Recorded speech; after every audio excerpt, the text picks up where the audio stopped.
Assalamualaikum warahmatullahi wabarakatuh. Bismillahirrahmanirrahim. Tabarakalladzi nazzalal furqana ala 'abdihi liyakuna lil 'alamin nadhira. Allahumma shalli wa sallim ala sayyidina Maulana Muhammadin wa ala alihi wa sahbihi asma'in, nama ba'du.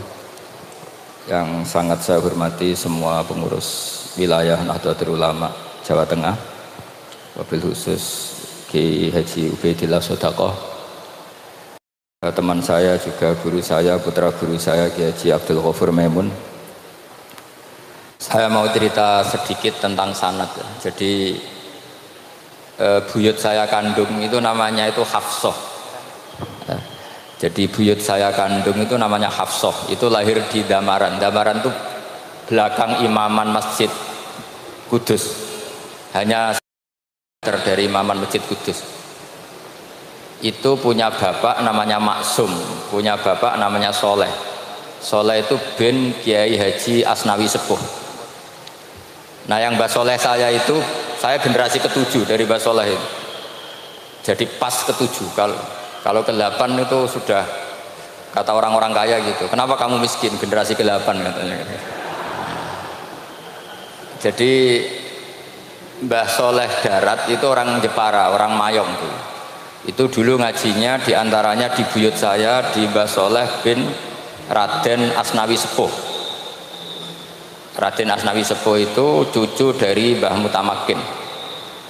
Itu kesanatan saya. Jadi saya punya naskah banyak. Tadi Gus Nurul tak kasih tahu.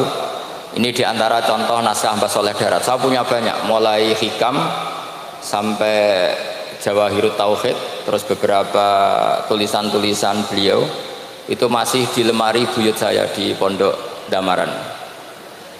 Terus buyut-buyut saya itu juga yang diantaranya ada yang nikah di keluarga Gedungan, dan itu sebagian melahirkan Pak Said Akil. Jadi buyut-buyut Pak Said itu adiknya buyut saya. Tapi kalau saya dengan beliau itu sepuh beliau. Jadi kalau saya manggil Pak Said itu kira-kira kalau nggak paman ya mbah. Kenapa saya cerita ini? Karena diantara ikatan sanad itu zuriyatam ba'duha min ba'd. Ada keterikatan cara berpikir berdasar sanad. Tadi seperti yang dikatakan moderator, laulal isnadu laqala man sa'a ma sa'a. Andai kan tidak ada sanad, maka orang akan berpikir agama sesuai maunya. Dan itu bahaya sekali, karena agama ini riwayat seperti tadi yang dikatakan inna hadzal ilma dinun fanzuru amman ta'khuduna dinakum. Saya punya sekian contoh cara berpikir sanad dan cara berpikir rasional. Di akhir Ihya itu ada cerita tentang rojak. Dan ini pasti di luar dugaan sampean. Karena sanad itu cara berpikir itu ya ikut saja. Yaitu ada 2 orang ahli neraka dipanggil Allah. Dipanggil Allah dalam keadaan di borgol. Ditanya sama Allah, enak di neraka? Jawabannya pemuda itu ya, wah Gusti ya, di neraka kok enak? Ya jelas gak enak. Ya sudah, kamu kembali lagi ke neraka. Dugaan kita kan pasti anak ini gak mau. Ternyata enggak, dia lari sekenceng-kencengnya menuju neraka. Semangatnya Masya Allah. Makanya ini sekaligus ijazah, kalau disuruh masuk neraka yang apa? Semangat. Oh itu Tuhan akhirnya tanya, loh kamu tak suruh ke neraka kok semangat? Gusti saya ini sudah kapok. Ketika di dunia kalau jenengan nyuruh sholat saya lelet, jenengan menyuruh kebaikan saya lelet. Sebagai bentuk kapok saya, jenengan menyuruh saya ke neraka, saya semangat supaya saya nurut. Barokahnya semangat menuju neraka, ya sudah di surga saja. Ya makanya ini nanti kalau kamu disuruh masuk neraka yang apa? Semangat. Karena kita di dunia itu ada di akhir Ihya. Artinya itu kan di luar dugaan kita. Cara berpikir seperti itu di luar dugaan kita. Akhirnya dia jadi ahli jannah. Cerita kedua ya masih di bab yang sama. Yang satu disuruh enak di neraka, ya enggak Gusti, sudah kembali lagi ke neraka. Si orang ini tolak itu. Tolak. Terus ditanya sama Allah, kenapa tolak? Allah, ketika engkau memanggil kami ke surga, saya tidak pernah ngira kalau akan engkau kembalikan lagi ke neraka. Ya sudah, kamu di surga saya karena husnudzon sama saya. Ini berarti ada dua sanad. Lucunya sama-sama benar. Yang semangat ya benar, yang lelet juga benar. Maka kamu punya dua pilihan. Nanti kalau disuruh masuk neraka, bisa semangat, bisa apa? Lelet. Dan semuanya nanti di surga. Artinya begini, sanad itu apa ya? Enggak yang kita duga. Makanya saya mohon siapapun yang mencintai agama ini harus banyak baca. Jangan nuruti emosi, kemudian emosi itu di atas namakan agama. Di Sahih Muslim itu ada hadis pegangan kan, Sahih Bukhari Muslim. Itu ada cerita seorang sujud sama Allah itu kan banget baiknya, sangat baik. Kemudian yang sujud ini diinjek oleh pemuda yang nakal. Diinjek. Ketika diinjek, yang sujud spontan ngomong begini, fa wallahi la yaghfiru Allahu laka, demi Allah, Allah tidak akan maafkan kamu. Di luar dugaan, tentu kalau nggak ada sanad, omongan ini normal karena nginjek orang apa? Sujud. Tapi di luar dugaan, Allah mewahyukan ke Nabi di zaman itu, disuruh bilang sama orang yang sujud itu, Allah ngendikan, mangdalladzi yata'alla alayya alla aghfira li fulan faqad ghafartu lahu wa ahbattu amalah. Siapa yang mencatut nama saya bahwa saya tidak bisa memaafkan orang yang nginjek, Allah tersinggung karena namanya dicatut. Saya ini Tuhan bisa menyiksa dan bisa mengampuni. Kenapa sifat saya jadi satu hanya menyiksa? Sifat ampunan saya di mana? Itu kalau nggak sanad tidak bisa. Saya ulang lagi, Allah itu apa? Zat yang bisa yaghfiru liman yasha wa yu'adzibu may yasha. Tapi orang yang sujud ini hanya mensifati Allah satu, yaitu Allah pasti menyiksa. Dan Allah tersinggung. Bagaimana mungkin saya Tuhan hanya berstatus bisa menyiksa, tidak bisa mengampuni. Akhirnya orang ini disalahkan, malah yang sujud tadi bilang ke orang itu, sujudnya saya hapus pahalanya, dan yang nginjek saya hapus dosanya. Tapi ya bukan berarti terus kamu boleh nginjek orang sujud. Artinya gini loh, saya hanya memperkuat moderator tadi, berpikir agama itu berdasar sanad. Kalau nuruti emosi pasti kita akan setuju Allah tidak ngampuni yang menginjak. Tapi berdasar sanad, berapa orang yang dulu melukai Nabi, bahkan punya niat membunuh Nabi, akhirnya ditobati oleh Allah Subhanahu wa ta'ala. Siapa yang nggak tahu cerita Suraqah, orang yang niatnya membunuh Nabi, ditobati Allah. Siapa yang nggak tahu cerita Khalid bin Walid, orang yang punya konsep untuk mengalahkan Nabi di perang Uhud, juga akhirnya masuk Islam dan diampuni Allah. Banyak lagi tokoh kafir yang dulu musuhi Nabi akhirnya ditobati oleh Allah. Sehingga ketika Nabi sangat marah ya dengan mereka yang kafir, malah ada ayat turun, laisalaka minal amri syai'un aw yatuba alaihim aw yu'adzibahum, bahwa wilayah mengampuni dan memaafkan itu wilayah Allah.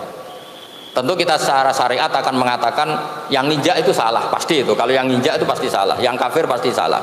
Tapi jangan katakan kalau Allah tidak bisa menobati mereka.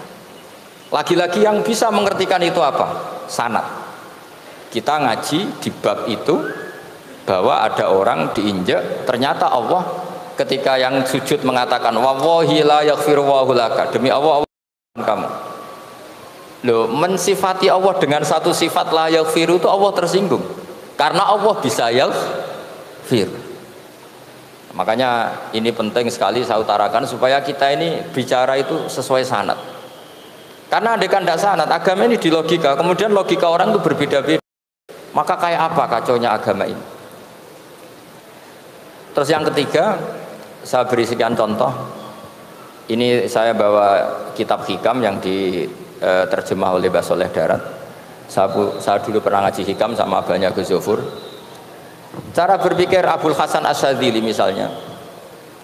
Umumnya orang itu kan kalau amal itu ingin diterima ya. Kalau sujud ingin diterima Allah, kalau sholat ingin diterima Allah.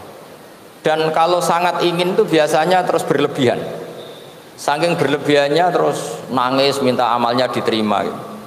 Tapi efek negatifnya gini, jangan-jangan nggak diterima. Lalu kalau nggak diterima gunanya apa? Ini buruk sekali kalau mulai tanya sujud saya jangan-jangan nggak diterima. Kalau nggak diterima gunanya apa?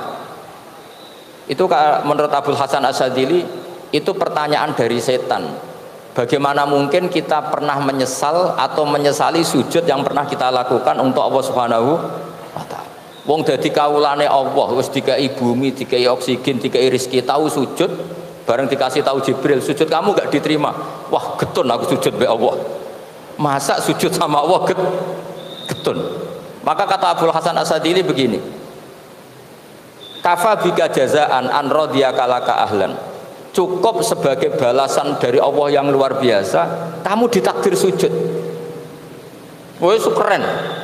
Coba kalau kamu nanti ketemu Allah, ada orang yang sama sekali di bumi gak pernah sujud. Lalu kamu ketemu Allah sujud berkali-kali, kemudian dapat kabar kalau sujud kamu gak diterima. Pantas mana kira-kira? Pantas yang pernah sujud apa pantas yang gak pernah sujud? Pantas yang pernah sujud.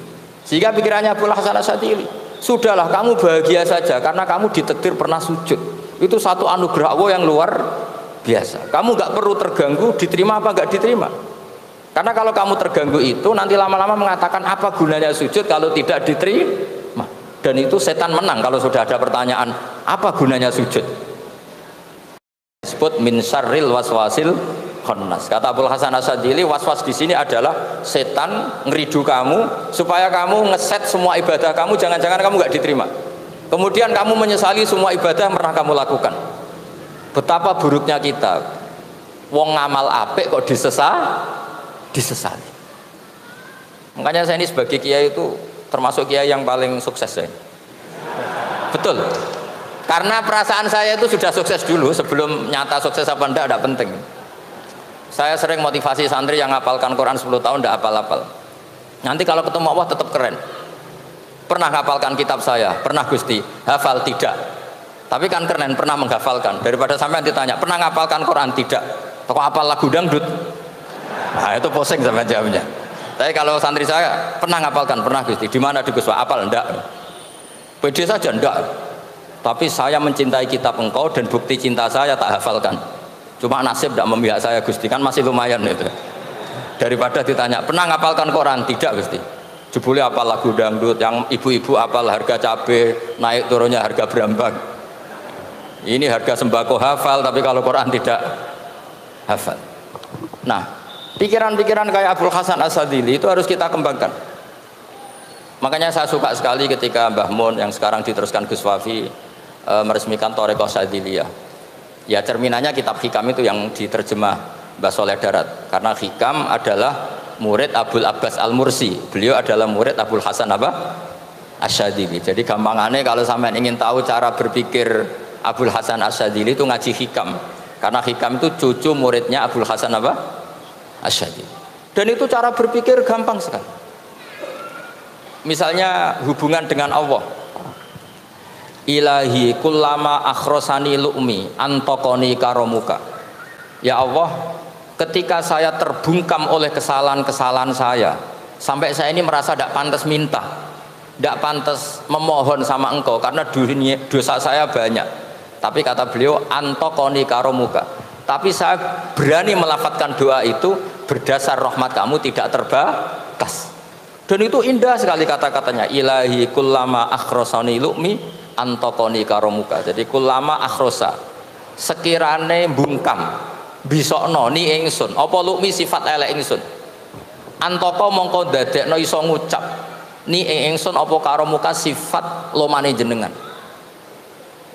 Dan itu dipraktekkan semua ulama. Ya nafsula taknati min zallatin azumat innal kaba'ira fil ghufrani kallamami. Jadi yang seperti yang dikatakan tadi Gus Ubaidillah tadi, ya sudah, kadang ada baron saya, ada Busiri, ya saya tidak tahu karena bacanya innal kaba'ira fil ghufrani kallamami la'alla rahmata rabbihina yaqsimuha ta'ti ala hasabil isyani fil kisami. Itu ada orang terlalu fanatik kebaikan datang ke Abul Hasan Asyadzili gerutu karena dunia ini sudah kacau balau, banyak maksiat, banyak macam-macam. Apa jawabnya Abul Hasan Asyadzili? Man ahabba alla yusawahu fi ardi faqad ahabba alla tadhara maghfiratuh. Jadi malah dibalik. Kalau kamu ingin dunia ini steril, nggak ada apa-apa, berarti kamu tidak suka akan kelihatan maghfirahnya Allah. Jadi sanad-sanad seperti ini harus kita jaga. Meskipun tidak kita manfaatkan kepentingan hadzun nafsi, tapi kita harus kita jaga. Jika kita jadi orang itu tidak terlalu sepaneng dengan pikiran kita bahwa maksiat itu pasti mendatangkan azab. Kok kamu katakan pasti, itu buktinya apa? Maksiat itu salah, kalau salah harus istighfar. Maksiat itu salah, tapi Allah bisa saja mentobati yang maksiat kemudian jadi orang baik. Karena Allah tetap guru lima yasa wa yu'adzibu mayasa. Kok kamu katakan pasti-pasti, itu sanadnya dari mana? Jadi ini pentingnya sanad ya. Jadi kita harus terus menjaga sanad ini supaya cara berpikir agama sesuai garis yang pernah ditulis oleh para ulama yang semua itu musalsal ila Rasulillah sallallahu alaihi wasallam. Terus ini mumpung ini di depan Gus Zofur juga, ini pernah tak baca di depan putra-putra beliau, di depan anak-anak. Ini nanti saya hadiahkan ke PWNU Jawa Tengah. Saya nulis kitab ini sebagai bentuk pengakuan ikrar saya bahwa apa yang dilakukan Syekhina Kiai Haji Maimun Zubair semuanya itu berdasar khazanah-khazanah yang ada dalam kitab-kitab Al-Kutubil Mu'tamadah. Di antaranya ini, kitab Khilyatul Auliya. Kitab Khilyatul Auliya itu kitab kesayangan Imam Ghazali. Sampean kalau baca Ihya juz 4 itu beliau memberi saran ke kita, wa alaika bimudawamati mutolaati kitabi Khilyatil Auliya wa tabaqatil asfiya. Karena Imam Ghazali fi manaqibil akhyar itu nginduk kitab Khilyatul Auliya karangannya Abu Nu'aim Al-Asfihani. Kalau di tasawuf beliau nginduk kitab namanya Qutil Qulub karangannya Abu Thalib Al-Makki. Kalau di fikih tentu beliau nginduk gurunya sendiri Imamul Haromen, yaitu Nihayatul Matlab fi Dirayatil Madhab. Ini saya beri contoh kenapa Mbah Mun, Kiai Ubaidillah, semua tokoh-tokoh NU cara perilaku itu santai, rileks tapi terarah. Ini saya beri contoh. Ini riwayat dari Sufyan bin Uyainah, termasuk gurunya Imam Syafi'i. Ini halaman Amit kesana tinggi Pak Kiai. Ini tak kasih. Yang pengurus NU masa tabik. Halaman 24. Ya ini di halaman 24 saya terangkan An Sufyan bin Uyainah kana Isa wa Yahya alaihi wassalam ya'tiyanil qaryata fayas'alu Isa an syirari ahliha wa yas'alu Yahya an khiyari ahliha faqala lahu Yahya lima tanzilu ala syirarin nas qala innama ana tabibun udawil mardo. Ini di juz 7 halaman 323. Jadi mulai dulu ulama itu ada yang fokus ngelola orang-orang soleh, tapi ada juga yang mendokteri orang-orang yang macam-macam. Nabi Isa itu kalau di satu daerah tanya, di sini yang orang nakal-nakal di mana? Oh di situ. Terus beliau ke situ. Ditanya Nabi Yahya, kenapa ke situ? Saya ini nabi. Nabi itu biman zilatit tobib. Saya ini ibarat dokter. Tentu dokter itu yang menyembuhkan orang-orang yang sakit. Sehingga kiai-kiai kita itu ya kancanan orang soleh ya mau, bina orang fasik ya mau. Lah yang nggak boleh itu yang potensi katut fasik, itu nggak boleh itu. Jadi apa ya, supaya kita itu melihat sesuatu itu tidak seudon kiai kok berteman orang fasik. Saya berkali-kali bilang berteman orang fasik itu haram. Tapi kalau dibalik pertanyaannya, membina orang fasik hukumnya gimana? Baik, bisa membina kalau berteman, ya sudah dibolak-balik gitu. Tapi kalau dibalik berteman orang fasik menjadi fasik, ya jangan berteman kalau buatnya masih seperti itu. Ya terus saya teruskan ya. Sayyidina Umar itu terkenal orang yang sangat keras. Sayyidina Abu Bakar terkenal orang yang layyinal janib, orang yang sangat santun, sangat sopan. Tapi anehnya ketika Abu Bakar mau wafat, itu khilafah atau khalifah itu diwasiatkan supaya yang mimpin itu Umar. Padahal orangnya sangat keras. Tapi yang jarang diketahui publik adalah ngiranya Umar keras itu wataknya. Ternyata enggak. Di sini diterangkan Umar wataknya itu sebetulnya bisa memilih keras atau halus. Ini saya baca ya di halaman 25. Beliau ditanya oleh Abdurrahman bin Auf. Terus beliau menjawab, ya Abdurrahman, wallahi laqad lintu linnasi hatta khasyitu wa fil lain. Tsumma staddattu alaihim hatta khasyitu wa fi siddah. Fa ainal makhraj. Terus di sini saya terjemah, saya saat lunak juga takut sebab lunak bisa dianggap pembiaran, tapi saya juga takut Allah saat keras sebab keras jangan-jangan termasuk tanfir, orang lari dari kebenaran. Ya Sampean punya anak, putri atau punya ponakan pacaran gitu. Datang ke kamu sama cowoknya. Kalau kamu lunak pasti ponakan kamu ngira wong Pak D gak apa-apa. Padahal Pak D saya itu kiai, ternyata saya gak ditegur. Lunak itu punya akibat dianggap pembiaran terhadap maksiat. Ya. Tapi kalau kamu keras, wah nak nggonku wis tak wantemi watu. Kan gak pernah ke kamu, bagaimana bina wong sowan saja gak berani. Artinya sama. Terlalu lunak ya punya efek tidak bisa bina, terlalu keras juga punya efek tidak bisa bina. Maka kata Sayyidina Umar, fawallahi laqad lintu linnas hatta khasyitu wa fillan. Artinya saat bersikap lunak saya takut Allah karena lunak bisa dianggap pembiaran terhadap maksiat. Tsummastatatu alaihim hatta khasyitu wa fisiddah. Ketika keras saya juga takut karena kalau terlalu keras bisa tanfir, bisa orang lari dari kiai, dari orang soleh. Makanya dalam guyonan-guyonan ulama itu ada preman jagongan di orang-orang fasik. Ditanya, kenapa kamu jagongan sama orang fasik? Kenapa tidak jagongan sama orang soleh? Habis orang solehnya marah-marah terus, lah ini ramah. Makanya saya milih yang ramah saja. Gitu. Itu meskipun guyonan, tapi pelajaran bagi kita. Karena ya memang Quran seperti itu. Walau kunta fadzan ghalidhal qalbi lan faddu min haulik fa bima rahmatin minallahi linta lahum. Terusnya itu. Jadi apa ya? Nah ini kalau nggak ada sanad nggak bisa. Nggak ada sanad nggak bisa. Pasti kita berpikir sesuai keinginan kita. Maka ada ancaman yang keras, man fassaral Qur'ana bi ra'yihi falyatabawa maq'adahu minan nar. Jadi saya mohon sanad-sanad seperti ini kayak yang dikatakan Umar tadi. Wallahi laqad lintu linnas hatta khasyitu wa fillan. Tsummastatadtu alaihim hatta khasyitu wa fis syiddah. Jadi kita akui bahwa dalam lunak juga ada sekian problem, dalam keras juga ada sekian problem. Terus kita bikin satu metode, satu manhaj yang kira-kira ya sa'ighal lisyaribin atau yang lebih dikenal dengan Islam wasatiyah. Ada tawazun, ada tasamu, ada macam-macam. Ya, saya kira demikian. Assalamualaikum warahmatullahi wabarakatuh. Waalaikumsalam.